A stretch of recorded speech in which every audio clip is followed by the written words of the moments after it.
Quarta-feira na capital é marcada pela entrada em greve por tempo indeterminado dos trabalhadores da CONCAP e dos servidores municipais da saúde e da educação. Entre dezembro e fevereiro, Santa Catarina registra o maior número de mortes por afogamento dos últimos 3 anos. Fisioterapia ajuda pacientes que venceram a luta contra a Covid-19 a se recuperarem das sequelas provocadas pela doença. Dados do IBGE apontam: vendas do comércio catarinense fecham dezembro em queda. Produção industrial também diminui, mas fecha 2021 com o melhor resultado acumulado do país. E no esporte, Chelsea derrota Al Hilal e vai decidir o título do Mundial de Clubes da FIFA contra o Palmeiras, com transmissão exclusiva da Band.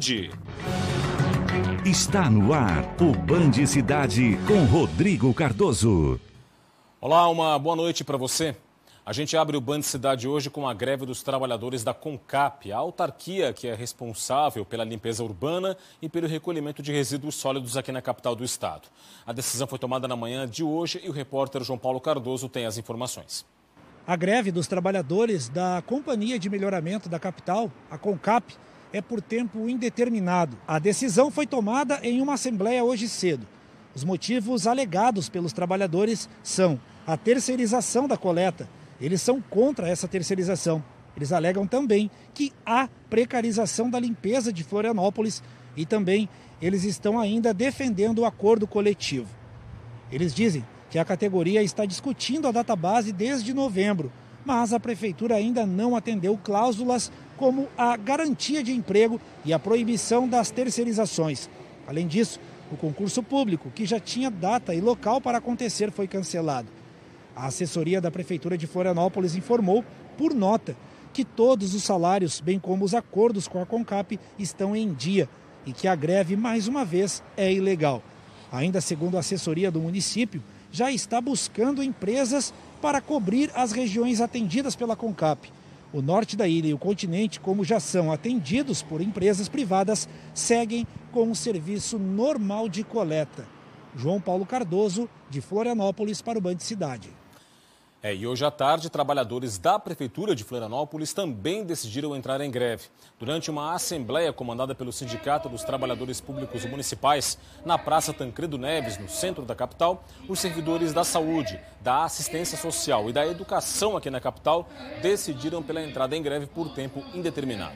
Os trabalhadores alegam que os servidores do magistério não receberam o piso nacional da categoria. No quadro civil, a categoria afirma estar sem reajuste há 2 anos. Na saúde, a queixa é de sobrecarga de trabalho e cancelamento de férias. Em um post nas redes sociais, o prefeito Jean Loureiro comentou o assunto. Informou que vai manter a coleta de lixo com a empresa terceirizada para o norte da ilha e o continente. Informou também que a prefeitura vai pagar o piso do magistério a partir do salário de março. Uma adutora da Casan, no bairro Picadão, em Nova Veneza, se rompeu nesta quarta-feira e comprometeu o abastecimento de água em 7 cidades do sul de Santa Catarina. De acordo com as informações prestadas pela companhia, pela estatal que administra os serviços de saneamento básico e de coleta de resíduos na capital de no sul do estado, o motivo do rompimento pode ter sido o excesso de pressão na rede causado pelo elevado consumo nesse período. Em nota, a Casan informou que equipes trabalharam no conserto da tubulação e já religaram o sistema à tarde. A expectativa é de que o retorno do fornecimento de água seja gradativo e se prolongue durante a noite, sendo mais lento para as regiões altas e finais de rede. As cidades atingidas pelo rompimento fazem parte do Sistema Integrado de Criciúma, que atende Siderópolis, Criciúma, Forquilinha, Maracajá, parte de Içara, Nova Veneza e Morro da Fumaça.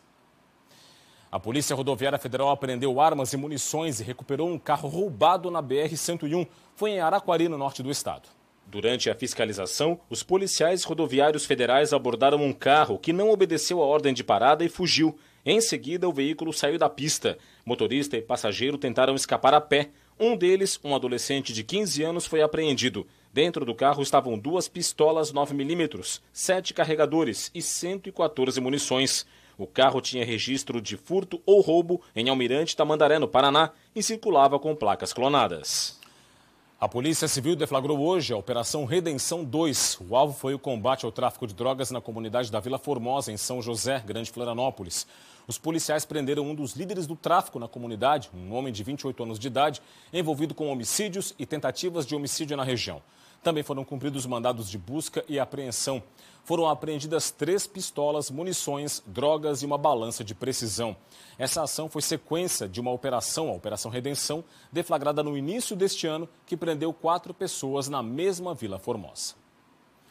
De dezembro do ano passado até o começo de fevereiro deste ano, Santa Catarina registrou o maior número de mortes por afogamento dos últimos 3 anos. Os dados foram divulgados pelo Corpo de Bombeiros Militar do Estado. De 18 de fevereiro de 2021 a 6 de fevereiro de 2022, 33 pessoas morreram, a maioria homens com idade média de 32 anos. O número de registro nesta temporada supera os dados do mesmo período do verão passado, onde 25 pessoas morreram afogadas. A maior parte das mortes por afogamento, 18 delas, aconteceram em rios, cachoeiras e açudes. Em todas as ocorrências, a área do acidente não tinha a cobertura do Corpo de Bombeiros. Cerca de 13 afogamentos foram registrados em áreas privativas, como piscinas. Nas praias, 15 pessoas morreram afogadas. 2 eram mulheres e 31 homens. Das 33 mortes, apenas 3 eram em áreas com pontos de guarda-vidas. De acordo com o Corpo de Bombeiros, os 2.130 guarda-vidas civis voluntários e 80 guarda-vidas militares atuaram em 36 municípios do estado, 169 balneários e 442 postos de guarda-vidas.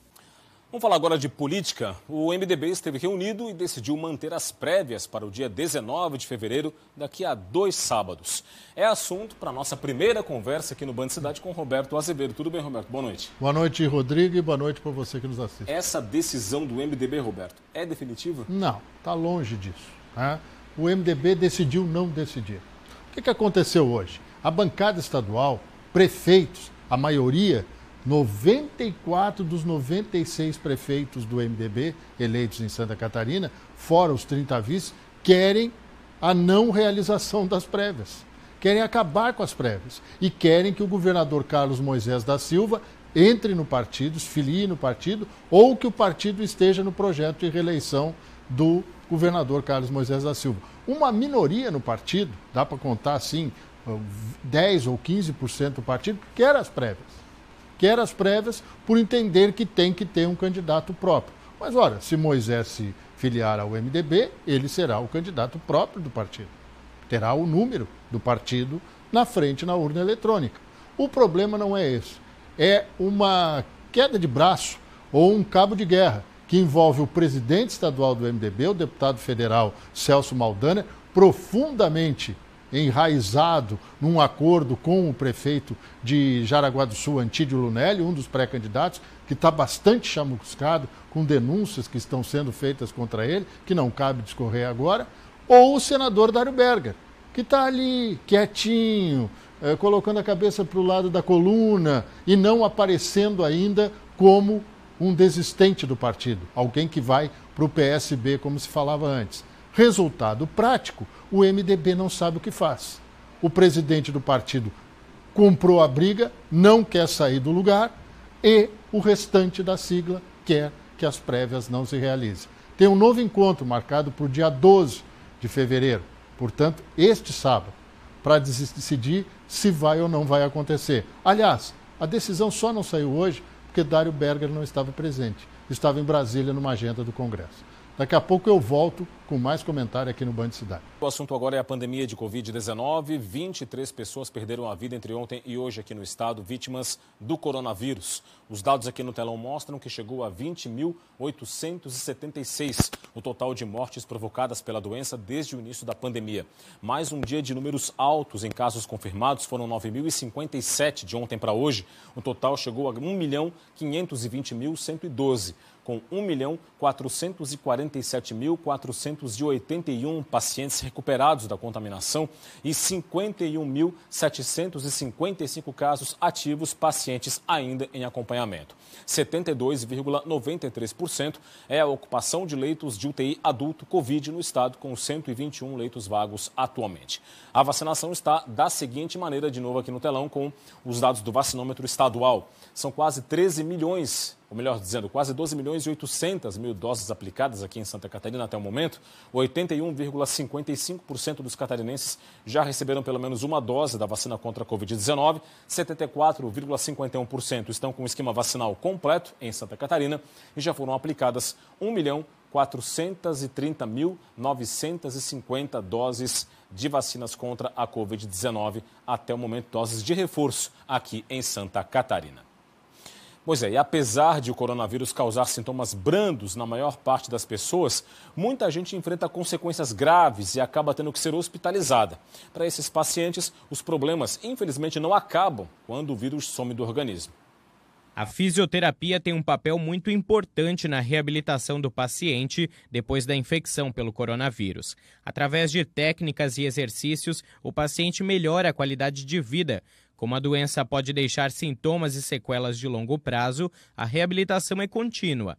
Para saber quando procurar orientação profissional, é preciso ficar atento. Todas aquelas pessoas que tiverem sequelas pulmonares, alteração na oximetria de pulso, a gente recomenda procurar um profissional, um fisioterapeuta, né?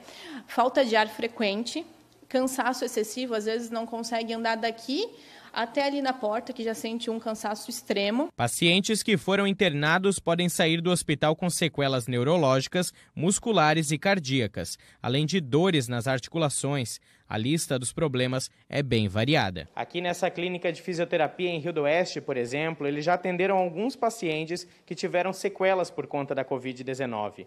Entre eles, um caso mais grave chamou a atenção de um homem que ficou internado 60 dias na UTI em decorrência da doença. Eu comecei com ele no atendimento domiciliar. Chegando na casa dele, ele estava na cadeira de rodas e ele não conseguia nem erguer o dedo da mão. Ele não conseguia, ele perdeu totalmente a força muscular dele. Hoje já faz o quê? Uns 4 meses que ele recebeu alta, ele já consegue correr, ele já consegue erguer o braço, ele já consegue fazer tudo sozinho. E no caso da Ômicron, a variante mais presente da Covid-19 nos últimos meses. Essa fisioterapeuta ressalta que, por enquanto, os estudos apontam que os efeitos da cepa são mais superficiais no organismo. Então, o que se sabe hoje e o que se vê até pelas quantidades de aumento do Covid, né, é que ela afeta mais a via aérea superior. Então, o que isso quer dizer? Que não afeta tanto a parte pulmonar, onde evita a pessoa de ir para uma UTI ou ficar em estado grave. Agora, a economia aqui no Band Cidade. O comércio catarinense fechou o mês de dezembro com uma alta tímida nas vendas, é o que mostram os dados do IBGE que estão aqui no nosso telão. Vamos ver esse panorama aqui agora para você. Alta de 0,8% entre dezembro e novembro, né? Dezembro na comparação com novembro do ano passado. Foi o segundo melhor resultado do país, só que mais próximo da estabilidade, como a gente pode ver, não é? Em relação a dezembro do ano passado, aí sim, queda de 0,9% nas vendas do varejo em Santa Catarina. E no acumulado de 2021, janeiro a dezembro, alta de 1,5 ponto percentual, né?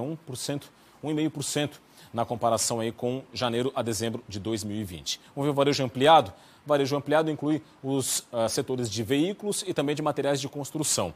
Queda de 0,2% em dezembro na comparação com novembro, uma alta de 2,7% na comparação com dezembro de 2020 e no acumulado de 2021, alta de 8,6%. E se no comércio os dados não foram assim tão positivos, a produção industrial catarinense teve até um destaque nacional em 2021.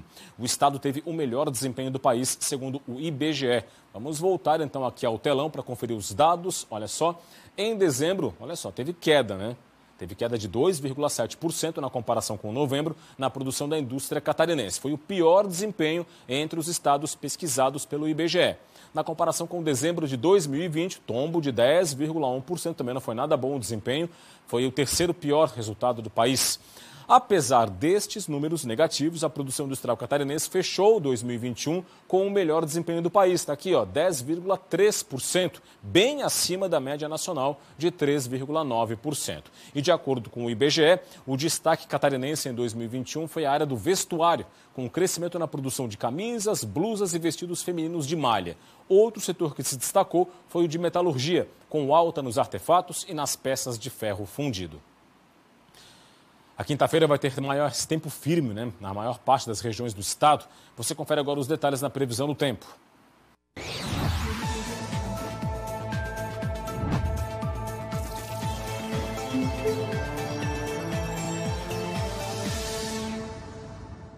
O dia vai ser de sol e poucas nuvens em Santa Catarina, com pancadas de chuva típicas de verão entre a tarde e a noite. A circulação marítima traz chuva isolada no começo e no fim do dia, no litoral norte e nas áreas próximas a Joinville. As temperaturas vão estar altas em todas as regiões de Santa Catarina. Em Florianópolis, mínima de 19 e máxima de 29 graus. Em Itajaí, variação entre 17 e 30. Em Lages, 15 de mínima e 28 de máxima. E em Chapecó, mínima de 17 e máxima de 30 graus. De volta com a política, de volta com Roberto Azevedo aqui no Band Cidade. Roberto, o TSE autorizou a fusão, finalmente saiu, não é? A fusão entre o DEM e o PSL, que criou União Brasil, partido aí com quase R$1 bilhão de fundo partidário em todo o país, que já tem até pré-candidato ao governo do estado, é isso? É verdade. O prefeito de Florianópolis, Jean Marques Loureiro, que era do DEM, presidente estadual do DEM, agora vai ser o presidente do União Brasil, já está tudo acertado, e pré-candidato ao governo. Mas o que é a União Brasil? União Brasil é o resultado de fusão de duas grandes bancadas na Câmara, que tem muito tempo de rádio e TV e muito dinheiro no fundo partidário. E certamente vão ter um naco bastante grande no fundo eleitoral para a campanha. Esta é a grande força do União Brasil, que corre um sério risco. Depois do PSL fazer a segunda maior bancada na Câmara Federal, que ajuda nesses indicadores que eu falei, tempo de rádio e TV, fundo partidário, pode haver uma debandada do União Brasil por conta dos acertos políticos. Se não, vejamos, o União Brasil é um partido que já começa a atrair interesses de outro, mas ele também se interessa por outros candidatos. Um dos candidatos que a União Brasil se interessa, por exemplo, à presidência, é o ex-juiz federal Sérgio Moro, que sairia do Podemos, seria o candidato do União Brasil e teria o Podemos como vice. Está atraindo mais força ainda para uma futura coligação. Aqui em Santa Catarina, já falei de Jean Loureiro, pré-candidato ao governo, que tem que encontrar parceiros. Porque toda vez que ele aponta para o Podemos diz que não vai ser parceiro dele. Para o PSD, a mesma coisa. Precisa de alguém para compor uma aliança. Lá em Tubarão, me confirmou hoje Caio Torkasky, que é o vice-prefeito da cidade, que recentemente trocou o PSD pelo Partido Liberal, o PL, vai para a União Brasil. Me confirmou isso hoje à tarde. Por quê? Vê que com o presidente Jair Bolsonaro, ele estaria muito à direita. E não é o que ele pretende. E com Lula e o pessoal da esquerda, nem pensar, que seria o extremo. Então vai apostar num partido de centro. Dito isso, um grande abraço, até amanhã. É hora do esporte.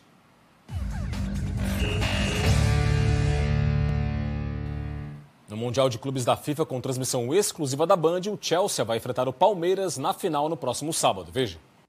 No estádio Mohammed bin Zayed, em Abu Dhabi, o Chelsea abriu o placar aos 31 minutos do primeiro tempo. Depois da insistência de Havertz pela esquerda, o lateral Al-Sharani falhou na hora do corte e deu de graça a bola para Romelu Lukaku. O craque da seleção belga não perdoou e mandou para as redes. No entanto, quem esperava uma vitória fácil dos ingleses viu um segundo tempo equilibrado, mas o placar não se alterou. Final em Abu Dhabi, Chelsea classificado para a final do Mundial de Clubes da FIFA 1, Al Hilal 0. Chelsea e Palmeiras decidem o título no próximo sábado, à 1h30 da tarde, também no estádio Mohammed bin Zayed, com transmissão exclusiva da Band. Agora o Campeonato Catarinense começou a sexta rodada. Hoje à tarde o Barra enfrentou o Camboriú em Itajaí. O único gol da partida foi marcado no primeiro tempo. Juliano de pênalti mandou para as redes e o placar ficou assim mesmo. Barra 0, Camboriú 1. Camboriú chegou à vice-liderança provisória da competição e o Barra é o 10º colocado. Tem bola rolando nesse momento pela sexta rodada. O Concórdia enfrenta o Hercílio Luz, lá no Oeste Catarinense, jogo no primeiro tempo com placar fechado 0-0. E às 9h30 da noite tem duelo entre Brusque e Avaí no estádio Augusto Bauer. No Brusque, o clima é de alto astral. A equipe vem de 2 vitórias consecutivas, 3-2 sobre Marcílio Dias e 3-1 diante da Chapecoense. Sem problemas de lesão ou suspensão, o técnico Vaguinho Dias deve levar a campo a mesma equipe que derrotou a Chapecoense no último domingo. No Avaí, o cenário é totalmente diferente. O time da capital perdeu para o Próspera no último sábado em plena ressacada e perdeu o técnico Claudinei Oliveira, que foi demitido. Para o jogo de hoje, a equipe vai ser comandada em campo pelo treinador do Sub-17, Fabrício Bento. O Avaí é apenas o 8º colocado, com 5 pontos conquistados. Ainda hoje, Joinville e Chapecoense se enfrentam na Arena Joinville. Para o jogo de hoje à noite, o técnico Gilmar Dalpozo fará mudanças no time titular. O atacante Joãozinho rompeu o tendão de Aquiles do pé esquerdo e está fora da temporada. E o meia Caio Melo segue tratando uma lesão na posterior da coxa e também desfalca o time nesta quinta-feira. Para conseguir a primeira vitória, o Joinville vai ter que passar pela Chapecoense, que também quer o triunfo para se recuperar das 2 derrotas seguidas que sofreu contra o Próspera e contra o Brusque. Estamos numa posição boa de tabela, apesar dos 2 resultados adversos que nós tivemos nas 2 últimas rodadas, mas é buscar retomar essa pontuação até para ter uma reta final de catarinense de primeira fase mais tranquila. O Verdão do Oeste soma 9 pontos e aparece na 4ª posição da tabela. Para o jogo, o técnico Felipe Conceição vai mexer na equipe. O zagueiro Frazan, suspenso pelo 3º cartão amarelo, o meia Thiago Real e o atacante Maranhão, vetados pelo departamento médico, estão fora. Agora a gente fala de um alimento que se tornou um dos mais queridos do Brasil há muito tempo, o açaí. Só para você ter uma ideia, no Brasil são consumidas cerca de 800 toneladas por ano. Acompanhe. Polpa fresquinha de açaí, banana, uma dose de xarope de guaraná e depois é só bater. Em alguns minutos, aí está, um delicioso suco de açaí bem gelado. O Lucas adora e sempre que pode, nesse calorão, ele toma um desses para refrescar. No verão mesmo é muito bom, cara. Açaí em si eu já gosto muito, mas no verão não tem jeito, não tem como ficar sem. Opção para quem adora o açaí é o que não falta. Tem em forma de sorvete, com leite em pó, bananas e também com um toque de leite condensado. Os números mostram que os brasileiros amam o açaí e ele é consumido de diversas formas. De acordo com um levantamento da Empresa Brasileira de Pesquisa Agropecuária, a Embrapa, são consumidos no Brasil 800 toneladas desta fruta por ano. O Felipe é sócio-diretor desta fábrica de açaí na Grande Florianópolis. Ele afirma que nesta temporada de verão, o volume de produção e a procura pelos produtos derivados desta fruta aumentaram. E as vendas na época mais quente do ano sempre triplicam. Está sendo um verão bem diferente do passado. O verão passado a gente passou quase 20 dias com chuva em janeiro. Esse verão foi bem legal, bem bacana para nós, assim, questão climática. E o turismo, né, esse ano foi mais liberado em questão da pandemia, já teve mais acesso de turista aqui. Então, de fato, esse verão a gente está fazendo um bom trabalho aí de vendas na região. E para encerrar essa reportagem, quem pensou que eu não ia tomar um suco de açaí estava bem enganado, até porque está um calor. E eu vou aproveitar, né, gente? Porque eu também não sou de ferro. E vou tomar o meu suquinho de açaí. E é isso, ficamos por aqui com o Band Cidade. Vem aí o Jornal da Band, aponte a câmera do seu smartphone para este QR Code na sua tela e confira as reportagens da edição de hoje no YouTube da TV Barriga Verde, tá certo? Fique ligado, um forte abraço, muito obrigado pela audiência. Vem aí o Jornal da Band e a gente se encontra amanhã. Tchau.